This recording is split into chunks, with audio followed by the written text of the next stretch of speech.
arrivée des autorités.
Ah. Ok. Vous. Allez, sortez. Ah.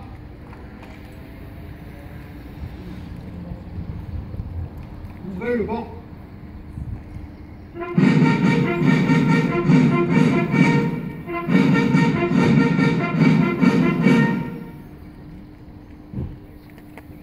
Lecture de texte par M. Bujard de l'entente crayoise de l'Association des anciens combattants, prisonniers de guerre et combattants d'Algérie, de Tunisie et du Maroc.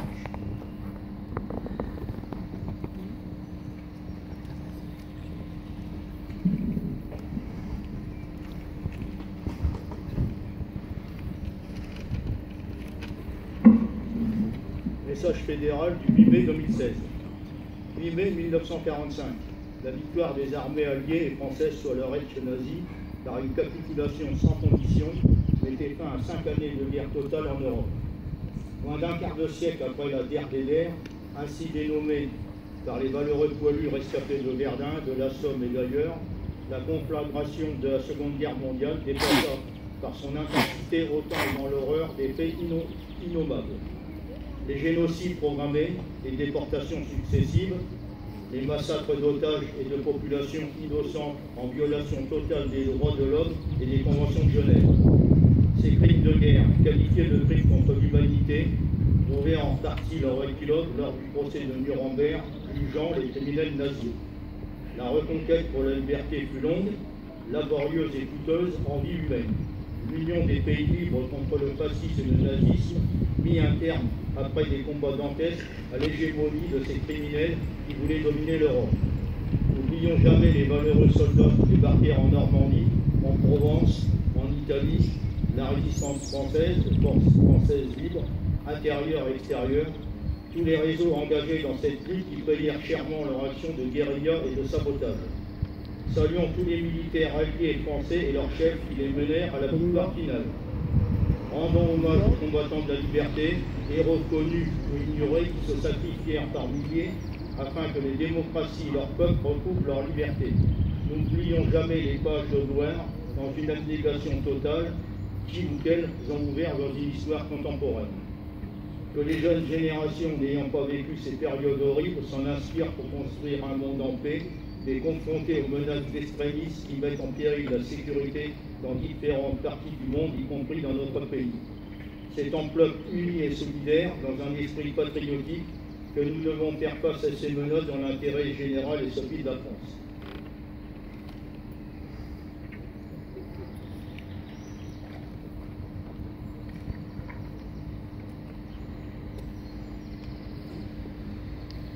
Lecture du message de M. Jean-Marc Todeschini, secrétaire chargé des anciens combattants et de la mémoire auprès du ministre de la Défense, par Francis Cloris, sous-préfet de Senlis.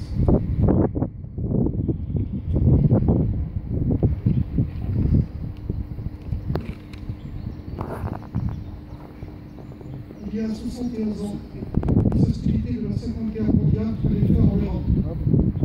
Mais il fallut attendre le 2 septembre 1945 avec la capitulation du Japon pour qu'elle cesse sur l'ensemble des continents.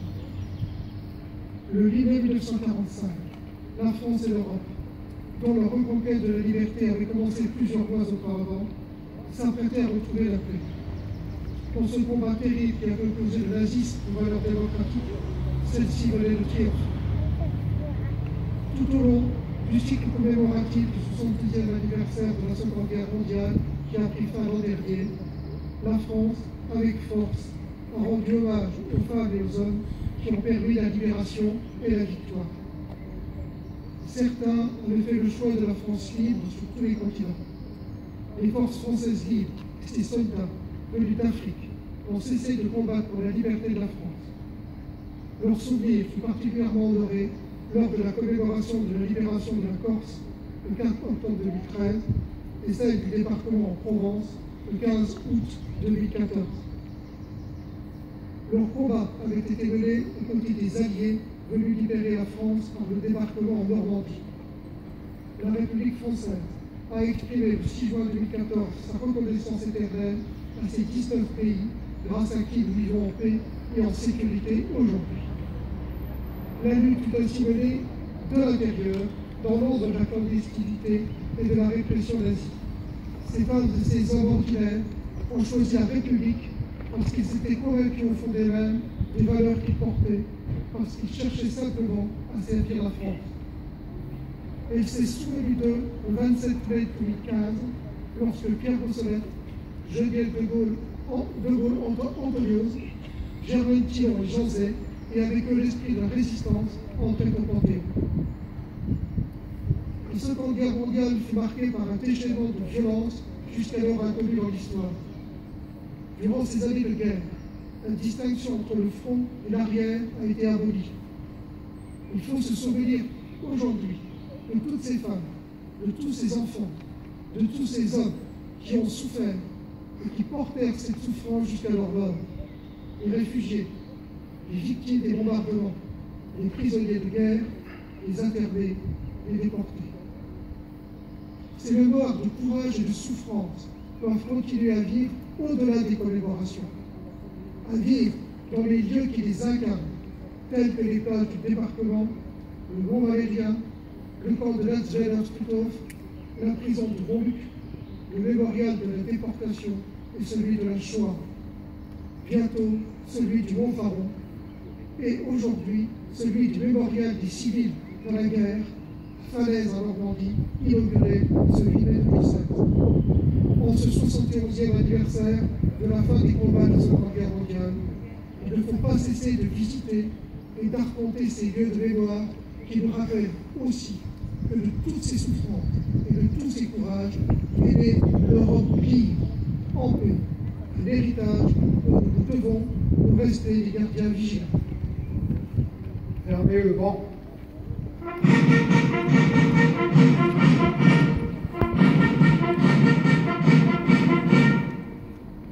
Reposez.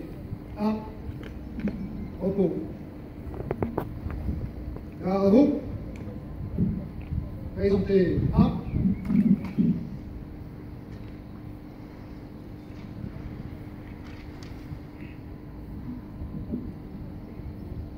Dépôt de gerbe de M.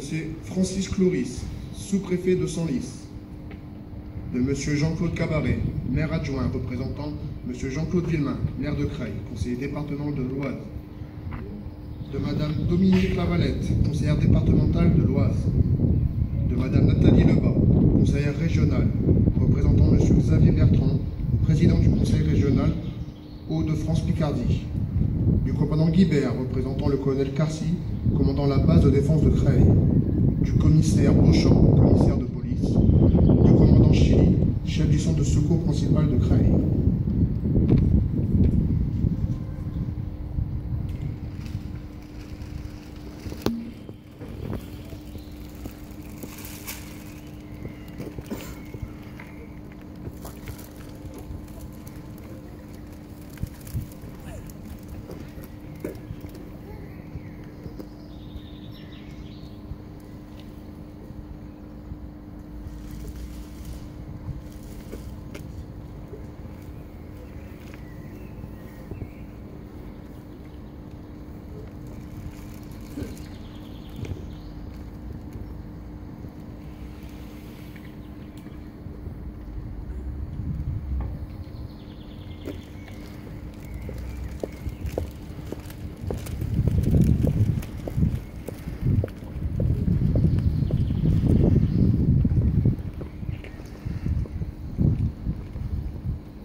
Homo.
Mesdames, Messieurs, veuillez observer une minute de silence à la mémoire de nos morts.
Merci.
Dépôt de germe de M. Jean-Pierre Bujard, président de l'Entente crayoise, et de M. Jean-Charles Boisneau, président de la Fédération nationale des anciens combattants en Algérie, de M. François Legrand, président de l'Union nationale des combattants et de l'Association des combattants prisonniers de guerre et combattants d'Algérie, Tunisie, Maroc.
Opposé.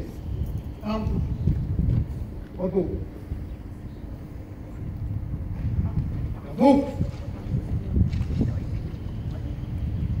Présenté. Arme. Revue des drapeaux par les autorités.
Mesdames, Messieurs, Monsieur le maire adjoint vous remercie de votre présence.